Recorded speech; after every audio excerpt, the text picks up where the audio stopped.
Good morning, all of you. Today we are going to solve problems in ion equilibrium. So, first, example based on degree of dissociation and dissociation constant using formula Ka is equal to alpha square C or Kb is equal to alpha square C. Ka is known as dissociation constant of acid, alpha is known as degree of dissociation, and C is the concentration of solution. So this example is based on weak electrolytes, weak acid or weak base. So first example, that is example number problem number 3.1 on page number 50. First problem, a weak monobasic acid is 0.05% dissociated in 0.02 molar solution.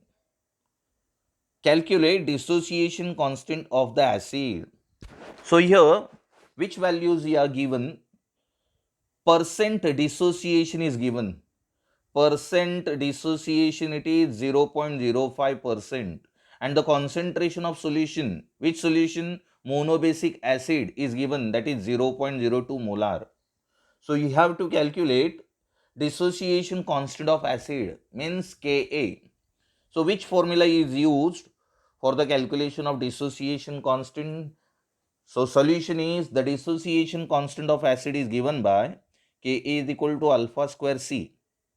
Ka is equal to alpha square C, where Ka is known as dissociation constant, alpha is known as degree of dissociation, and C is known as concentration.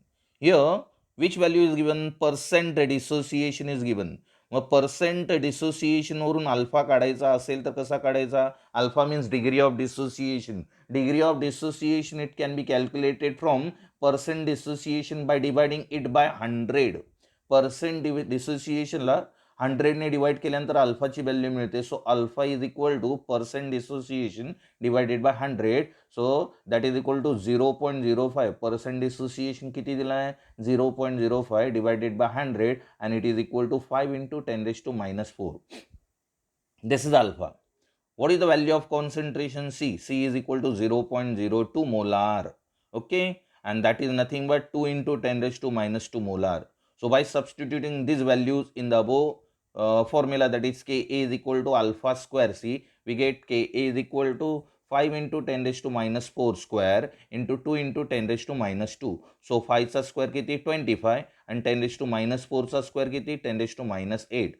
So 25 into 10 raised to minus 8 into 2 into 10 raised to minus 2. Finally 25 into 2, that is 50. So 50 into 10 raised to minus 10, because 10 raised to minus 8 into 10 raised to minus 2, that is 10 raised to minus 10. So therefore, by simplifying, we get finally 5 into 10 raised to minus 9. Okay, so that is dissociation constant of acid, and dissociation constant of acid ह्याला unit नाही, त्यामुळे ते तसंच्या तसंच आहे. Okay, second example on page number 51. The dissociation constant of NH4OH. NH4OH is ammonium hydroxide, and ammonium hydroxide is a weak base. Okay, the dissociation constant of NH4OH is 1.8 into 10 raised to minus 5. Calculate its degree of dissociation in, degree of dissociation म्हणजे alpha, alpha काढायला सांगितलेला आहे. Calculate it's degree of dissociation in 0.01 molar solution. बरोबर आहे. मग इथे concentration किती दिलं आहे? 0.01 मोलार, आणि डिसोसिएशन कॉन्स्टंट ऑफ बेस म्हणजे के बी दिला आहे. के बी का घेतला? आधीच्या प्रॉब्लेममध्ये के ए होता. का? कारण तिथे ॲसिड दिलेला होता. इथे NH4OH बेस आहे, त्यामुळे K b is equal to 1.8 into 10 raised to minus 5. So therefore degree of dissociation is given by formula. आत्ता आपण पाहिलेला फॉर्म्युला काय होता? K a is equal to alpha square C ना. आता इथे बेस आहे, त्यामुळे K b is equal to alpha square C. K b is equal to alpha square C. मग आपल्याला अल्फा काढायचं. मग अल्फाचा फॉर्म्युला काय येईल? The degree of dissociation is given by alpha is equal to square root काढला. Alpha is equal to square root of K b upon C. Okay, here K b is equal to 1.8 into 10 raised to minus 5. C is equal to 0.01, that is 1 into 10 raised to minus 2 molar. Okay, so by substituting these values, alpha is equal to square root of 1.8 into 10 raised to minus 5, divided by 1 into 10 raised to minus 2. So that gives 1.8 into 10 raised to minus 3. आता 10 raised to minus 3 आहे, त्याला 10 raised to minus 4 करतो, कारण minus 3चा square route निघणार नाही, त्यामुळे त्याला minus 4 करतो. मग minus 4 केल्यानंतर काय होईल, 1.8चा होईल 18. डेसिमल पॉईंट 1ने वाढवला, त्यामुळे एक्सपोनेन्शियल काय झालं, -3 होता तो -4 झाला. So square root of 18 into 10 raise to -4 आणि 18चा स्क्वेअर रूट आहे 4.242 आणि 10 रेज टू -4चा स्क्वेअर रूट आहे 10 raise to -2. So finally 10 raise to -2 ने मल्टिप्लाय केल्यानंतर डिग्री ऑफ डिसोसिएशन किती येईल, 0.04242. This is degree of dissociation. Problem number 3.3. A weak monobasic acid is, इथे लॉग टेबल यूज करायची गरज नाही, फक्त स्क्वेअर रूट बघायला तुम्ही लॉग टेबल यूज केलात तरी चालेल, कारण सिम्पल कॅल्क्युलेशन्स आहेत. लक्षात, लॉग टेबलचा यूज करूनच कॅल्क्युलेशन करायचे आहेत. बरेचसे विद्यार्थी लॉग टेबल चा यूज करत नाहीत आणि डायरेक्ट कॅल्क्युलेशन करतायत. पुस्तकात दिलेले आन्सर जसे तसे उतरून काढतायत. बोर्डाला जर तुम्हाला प्रॉब्लेम विचारला तर तिथे तुम्हाला कुठला प्रॉब्लेम आहे, कुठला आन्सर आहे हे कळणार नाही. त्यामुळे स्वतः प्रॉब्लेम सॉल्व्ह करायला शिका. सॉरी. आणि काही अडचण असेल तर मला विचारा, प्रत्यक्षात येऊन भेटून मला विचारा. मी आहे इथे. तुम्हाला प्रॉब्लेम्समध्येच तुम्हाला प्रॉब्लेम्स येणार आहेत. त्यामुळे जर प्रॉब्लेम सोडवायला काही अडचणी येत असतील तर विचारा मला, प्रत्यक्षात येऊन मला भेटा आणि विचारा. आपण सोशल डिस्टन्सिंग ठेवून प्रॉब्लेम्स मी तुम्हाला त्याचं काही हे असतील, अडचणी असतील ते तुम्हाला एक्सप्लेन करेन. Okay. So problem number 3.3. A weak monobasic acid is, a weak monobasic acid is 12% dissociated. Weak monobasic acid दिलेला आहे. सोल्युशन ॲसिडिक आहे का बेसिक आहे? मोनोबेसिक म्हणजे ज्या ॲसिडमध्ये एक हायड्रोजन असतो त्याला म्हणतात monobasic. The acid containing one hydrogen, it is known as monobasic, and the acid containing two hydrogen, it is known as dibasic, and the acid containing 3 hydrogen, it is known as tribasic. मग हा acid कोण आहे? Monobasic acid आहे. Okay. तो किती percent dissociate होते, म्हणजे percent dissociation किती दिलं आहे? 12%. Okay. Alpha is equal to 12% दिलेला आहे. डिसोसिएटेड इन किती सोल्युशनमध्ये? 0.05 molar solution. What is percent dissociation in 0.15 molar solution? बघा, 0.05 मोलार सोल्युशनमध्ये किती डिसोसिएशन होत आहे? 12%. मग तुम्हाला काढायचं 0.15% मोलार सोल्युशनमध्ये किती डिसोसिएशन होईल? म्हणजे 2 सोल्युशन दिलेले आहेत, म्हणून 2 सोल्युशनसाठी आपल्याला डिग्री ऑफ डिसोसिएशन 2 व्हॅल्यूज घ्यायला लागतील. मग इथे सोल्युशनमध्ये काय दिले बघा, if α1 and α2 are the values of degree of dissociation of 2 different concentrations C1 and C2. 2 सोल्युशनचं कॉन्सन्ट्रेशन वेगवेगळे दिलं आहे. पहिल्या सोल्युशनचं कॉन्सन्ट्रेशन किती दिलं आहे? 0.05 मोलार आणि दुसऱ्या सोल्युशनचं कॉन्सन्ट्रेशन किती दिलं आहे? 0.15 मोलार.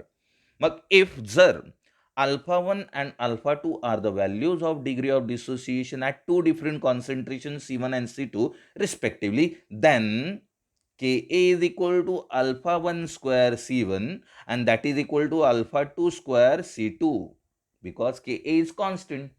Ka कॉन्स्टंट असल्यामुळे तो दोन्ही सोल्युशनला ॲप्लिकेबल असेल. So therefore Ka is equal to α1 square C1 and that is equal to α2 square C2. Okay. Therefore α1 square C1 is equal to α2 square C2.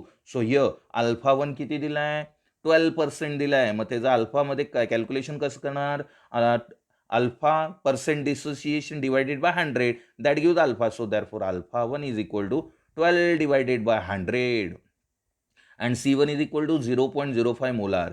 C2 किती दिला आहे? 0.15 मोलार आणि अल्फा 2 आपल्याला काढायचं आहे. So substituting this values in the above equation we gives.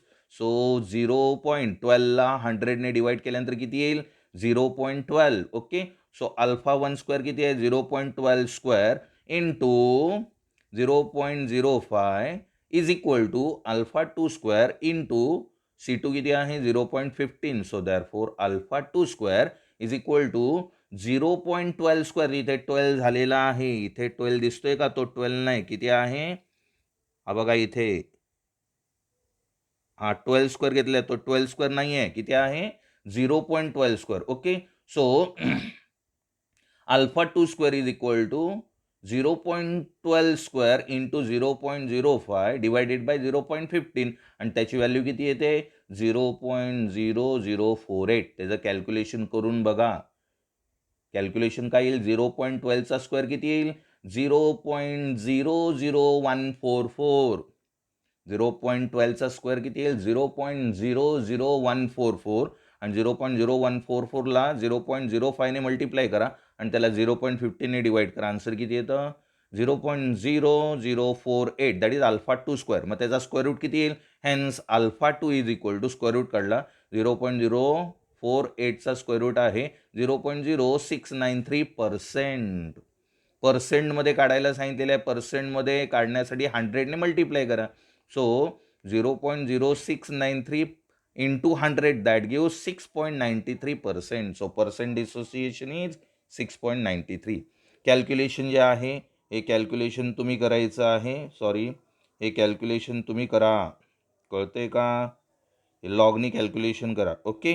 So this is example number 3. Next example calculate H3O plus ion concentration. Problem number 3.4 on page number 51. Calculate H3O plus ion concentration in 0.1 mole per decimeter cube solution of acetic acid. Acetic ॲसिडच्या सोल्युशनमध्ये जो hydronium ion आहे त्या hydronium आयनचं concentration काढायला सांगितलं आहे. Acetic ॲसिडचं concentration किती दिलं आहे 0.1 mole per decimetre cube. Okay. So इथे दिलेला आहे K a is equal to given दिलं आहे K a is equal to 1.8 into 10⁻⁵. कोणाचा के दिला ॲसिटिक ॲसिडचा K a for acetic acid is equal to 1.8 into 10⁻⁵. Let alpha be the degree of dissociation ते आपल्याला माहिती आहे. Let alpha be the degree of dissociation. Concentration of various species involved at equilibrium are as follow. ही reaction लिहायची गरज नाही. Direct formula काय लिहायचा K a is equal to alpha square C. बरोबर आहे ना. ही रिॲक्शन लिहायची काहीही गरज नाही. कळते का? त्यांनी दिले असंच. So what is the formula for dissociation constant K a is equal to alpha square C. मग अल्फाचा फॉर्म्युला काय येईल alpha is equal to because of acid दिले आहे त्यामुळे के ए घेतलाय K a is equal to alpha square C. So therefore alpha is equal to square root काय येईल alpha is equal to square root of K a upon C. So के एची value किती दिली आहे 1.8 into 10⁻⁵ divided by 0.1. Concentration किती दिलं आहे 0.1 mole per decimetre cube. That is concentration. म्हणजेच 0.1 इट इज नथिंग बट 10⁻⁻1. 10⁻⁻1 वरती गेल्यानंतर +1 होईल. 10⁻⁵ मधून 10⁻+1 गेल्यानंतर किती येईल 10⁻⁴. सो 1.8 इंटू 10⁻⁴चा square root alpha is equal to 1.34. 1.34 is the square root of 1.8 आणि 10⁻⁴चा स्क्वेअर रूट 10⁻². ओके. आता नवीन फॉर्म्युला बघा. Hydronium ion concentration is equal to alpha C. म्हणजेच H3O plus ion concentration is equal to alpha C और OH minus ion concentration is equal to alpha C. जर दिलेला acid असेल दिलेलं solution acid असेल तर फॉर्म्युला काय H3O plus ion concentration is equal to alpha C. आणि जर दिलेलं सोल्युशन बेस असेल तर OH minus ion concentration is equal to alpha C. Okay. It depends on acid and base. मग इथे दिलेलं सोल्युशन ॲसिड आहे so that's why H3O plus ion concentration is equal to alpha C is equal to what is alpha 1.34 into 10⁻², and what is C 0.1 that is 10⁻⁻1.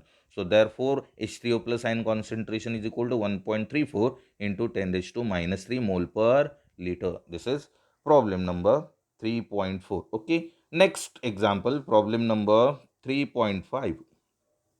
Problem number 3.5. Calculate pH.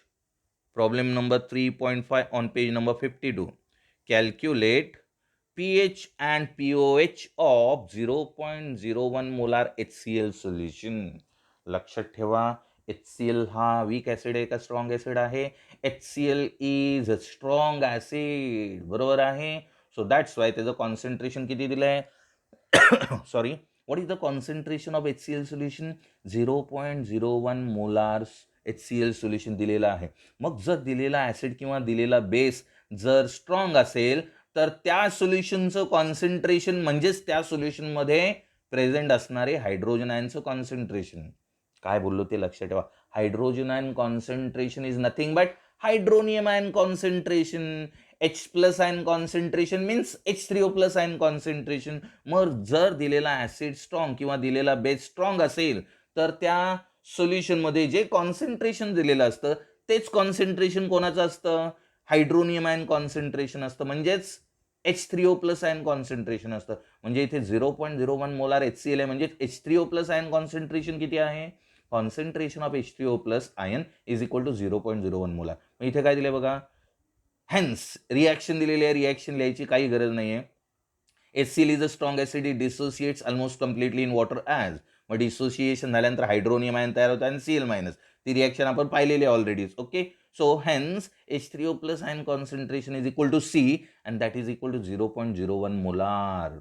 Ka? Because HCl is a strong acid and 0.01 molar is nothing but 1 into 10 raised to minus 2 molar. So pH, what is the formula of pH? pH is equal to negative logarithm to the base 10 H3O plus ion concentration. बरोबर. And what is pOH? pOH is equal to negative logarithm to the base 10 of OH minus ion concentration. So आपल्याला pH काढायला सांगितलंय आणि pOH पण काढायला सांगितलंय. पहिला pH काढूया because H3O ion concentration is given na.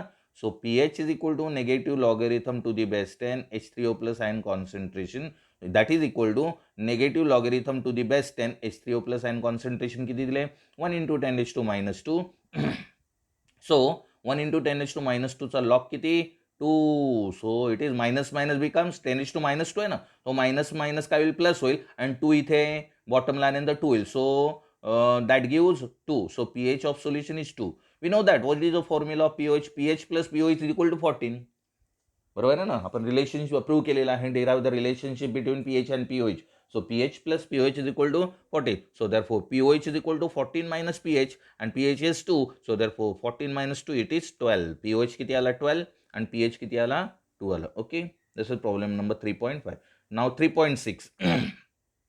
इथे व्यवस्थित लक्ष द्यायचं आहे कारण +1 -1 इथे केस यूज केलेली आहे. बघा काय दिलेलं आहे, problem number 3.6. pH of a solution is 3.12. pH of a solution is 3.12. Calculate the concentration of H3O plus ion. H3O plus ion concentration काढायला सांगितलंय. So pH is given by, what is the formula of pH? pH is equal to negative logarithm to the base 10 of H3O plus ion concentration. हा formula आहे. So logarithm log to the base 10 H3O plus ion concentration, तो minus आहे, तो pH कडे गेला, मग काय होईल, मायनस pH. pH किती दिला आहे, 3.12. So minus 3.12 minus 3.12. आता हा जो लॉग आहे ना, log to the base 10 H3O plus ion concentration आहे ना, तो लॉग राईटला जाईल आणि राईटला गेल्यानंतर लॉगचं काय होईल, अँटीलॉग. लॉगचं काय होईल, अँटीलॉग. मी 11th स्टँडर्डला शिकवताना तुम्हाला वर्गात सांगितलेलं होतं बघा, मुलीचं लग्न झाल्यानंतर मुलगी माहेरातून सासरी जाते, बरोबर आहे ना, मुलगी माहेरातून कुठे जाते, सासरी, आणि सासरी गेल्यानंतर आडनाव बदलतं. तसंच इथे लॉग लेफ्टला आहे, लॉग लेफ्टला आहे की नाही, तो लॉग राईटला गेल्यानंतर त्याचं आडनाव बदलेल की नाही, लॉगचा काय होईल, अँटीलॉग. मग अँटीलॉग हा मायनसचा बघता येत नाही, त्यामुळे मायनसचं कन्व्हर्जन बारमध्ये करताना, रूल तुम्हाला 11th स्टँडर्डला सांगितलेला आहे मी, मायनसचं कन्व्हर्जन बारमध्ये करताना जो मायनस आहे त्यामध्ये एक ॲड करायचा.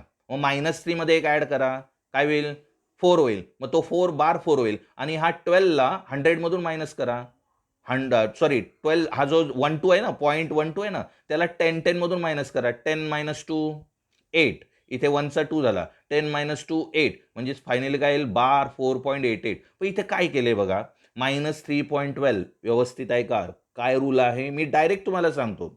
-3.12चा डायरेक्ट फायनली कन्व्हर्जन काय झालं, बार 4.88. इथं 3 स्टेप वाचल्या बघा, या 3 स्टेप करायची गरज नाही, डायरेक्ट तेच आन्सर येणार आहे. काय केलं ते बघा, इथे -3.12.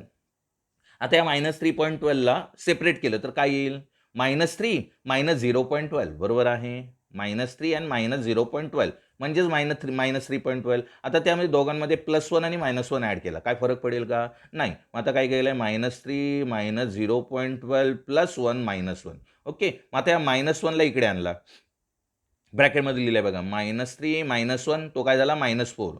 आता हा +1 राहिलाय, त्या +1 मधून -0.12 मायनस केल्यानंतर किती येईल सांगा, सबस्ट्रॅक्ट केल्यानंतर 0.88 येईल. मग आता काय करतो मी, -4चा बार करतो डायरेक्ट, बार 4.88. या 3 स्टेप आल्यात. मग एवढं रामायण महाभारत करण्यापेक्षा डायरेक्ट काय करायचं आहे, मायनसचं बारमध्ये कन्व्हर्जन करताना जेवढे मायनस आहेत त्यामध्ये एक ॲड करायचं. इथे -3 होता, त्यामध्ये एक ॲड केल्यानंतर काय झाला, 4 झाला, त्याला बार 4 लिहायचं आहे आणि या जेवढे पॉईंटच्या नंतर अंक आहेत त्याला 10 मधून मायनस करायचं आहे.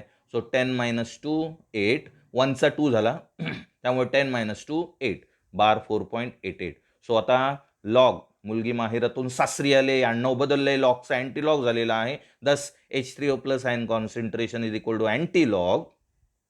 H3O plus ion concentration is equal to anti log. कोणाचा अँटी लॉग, बार 4.88, बार 4.88. मग बार 4.88चा अँटी लॉग आहे 7586. 7586. आता 10 बार 4 आहेत त्यामुळे डायरेक्ट 10⁻⁻4 लिहिले. आता 10⁻⁻4 लिहिल्यामुळे डेसिमल पॉईंट एका नंबर नंतर लिहायचं 7.586 इंटू 10⁻⁻4 मोलार. हा रूल काही जणांना, जे नवीन असेल त्यांना माहिती नसेल. मायनसचं कन्व्हर्जन बारमध्ये करताना हे माहिती नसेल. जर माहिती नसेल, ज्यावेळेस ऑफलाईन सुरू होतील त्यावेळेस मला हा पॉईंट विचारा, नक्कीच विचारा. त्यावेळेस मी परत एकदा एक्सप्लेन करेन. लक्षात. आणखीन आपण वेगवेगळ्या टाईपचे एक्झाम्पल्स घेऊया आणि प्रॉब्लेम सॉल्व्ह करण्याचा प्रयत्न करूया. पण ज्यांना 11वीला ज्यांना मी सांगितलं त्यांना 50% तरी कळलं असेल मायनसचं कन्व्हर्जन बारमध्ये करताना काय करायचं आणि बारचं कन्व्हर्जन मायनसमध्ये करताना काय करायचं. ओके. मायनसचं बारमध्ये कन्व्हर्जन करताना 1ने वाढवायचं आहे आणि बारचं मायनसमध्ये कन्व्हर्जन करताना 1ने नंबर कमी करायचा आहे. इथे -3 होता, -3चं बारमध्ये करताना बार 4 झाला.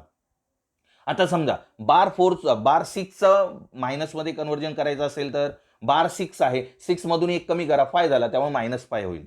ओके. सो मायनसचं बारमध्ये कन्व्हर्जन करता, मायनसचं बारमध्ये कन्व्हर्जन करताना नंबर 1ने वाढवायचा आणि बारचं मायनसमध्ये कन्व्हर्जन करताना 1ने नंबर कमी करायचा. ओके. इथे नंबर काय होता, 3 होता, त्यामुळे 3ला 1ने वाढवला 4 झाला, तो बार 4. ओके. आणि पुढचा नंबर 10 मधून मायनस करायचा आहे, 10 - 2 8 आणि त्याच्या पुढचा एक नंबर आहे त्याला 1ने वाढवायचा आहे, 1चा काय झाला 2, परत 10 - 2 8. ओके. नेक्स्ट एक्झाम्पल पुढे आता बघूया. आहे या टाईपचे अजून एक एक्झाम्पल आहे, तोही बघूया. Problem number 3.7. A weak monobasic acid. आता मोनोबेसिक ॲसिड म्हणजे acid containing only 1 hydrogen ion. Okay. 1 hydrogen, it is known as weak monobasic acid. Weak monobasic acid is 0.04%, म्हणजे पर्सेंट डिसोसिएशन दिलं आहे 0.04, त्याला 100ने डिवाइड केल्यानंतर अल्फा मिळेल. Okay. 0.04% dissociated in 0.025 molar solution. What is pH of solution?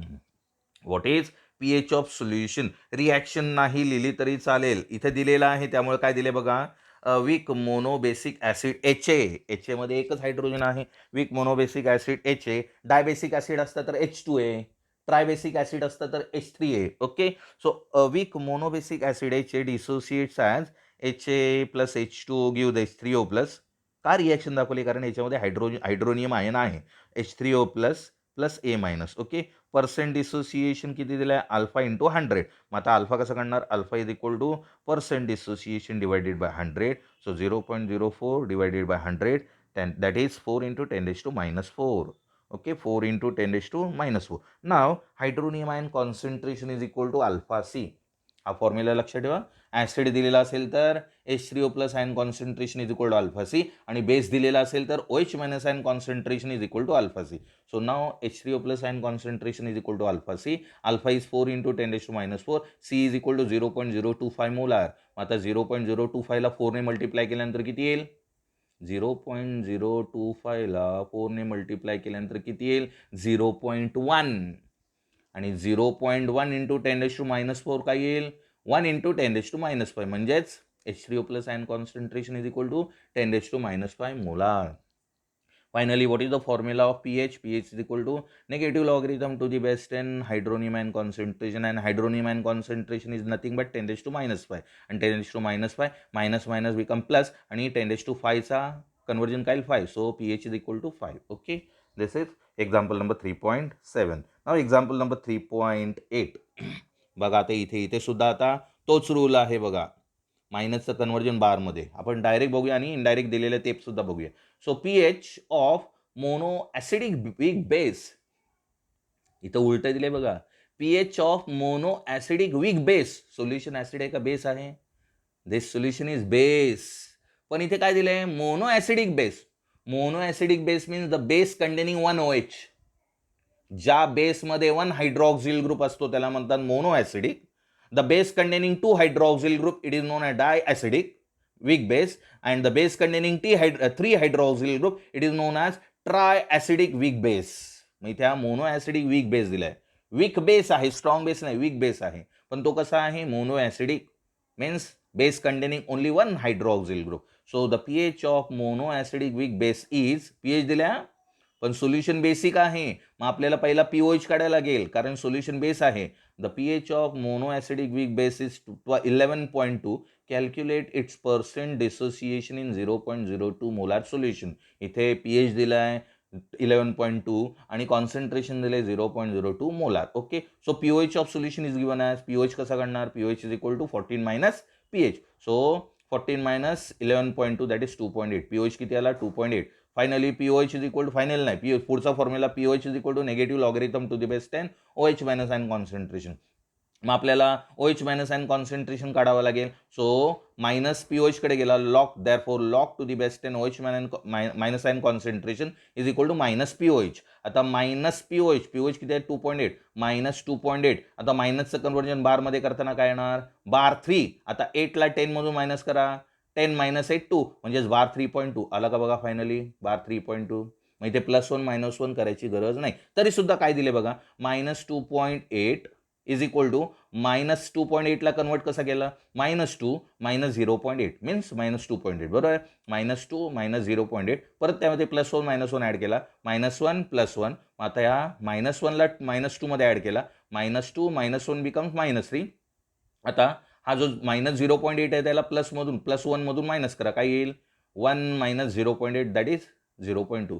So finally it gives bar 3.2. Okay, direct केलं तरी चालेल. So OH minus ion concentration, आता मुलगी माहेरातून सासरी गेली, आडनाव बदललं, लॉगचा काय झाला, antilog. So therefore OH minus ion concentration is equal to anti log bar 3.2. 0.20चा अँटी लॉग घ्यायचा आहे, 0.20चा अँटी लॉग 1585 आहे. 10 बार 3चं 10⁻³ मध्ये कन्वर्ट केलं, त्यामुळे डेसिमल पॉईंट एका नंबर नंतर काय, मग 1.585 इंटू 10⁻³ मोल पर डेसिमीटर क्यूब. आता for mono acidic base, mono acidic base formula काय आहे, रिॲक्शन लिहायची गरज नाही. Mono acidic base H3O plus ion concentration is equal to alpha C. मग OH minus ion concentration is equal to alpha C. So OH minus ion concentration is equal to alpha C, and therefore alpha is equal to OH minus ion concentration divided by C. मग OH किती आला आहे, 1.585 into 10⁻³ divided by 0.02. 0.02 ने divide केल्यानंतर किती येईल, 1.585 divided by 0.02 into 10⁻³ आहे. So that gives 0.07925. आता पर्सेंट डिसोसिएशन काढायचं असेल तर त्याला 100ने मल्टिप्लाय करा अल्फाला. So alpha into 100 that is 0.07925 into 100 and that is equal to 7.925%. Okay, this is percent dissociation. Next example based on, बघूया एक्झाम्पल बेस्ड ऑन, पुढे काय दिलेलं आहे, ऑन पेज नंबर 55 झाला, 56 वरती नाही आहे. हां, पुढे आहे हंडरसन हसल बॅच इक्वेशन. या टाईपचे एक्झाम्पल आपण नंतर बघूया. आतापर्यंत आपण weak acid, strong base, pH, pOH, dissociation, constant of acid, degree of dissociation, ह्याच्यावरती प्रॉब्लेम बघितलेले आहेत. उद्या उरलेले प्रॉब्लेम आपण उद्या बघूया. Okay, thank you.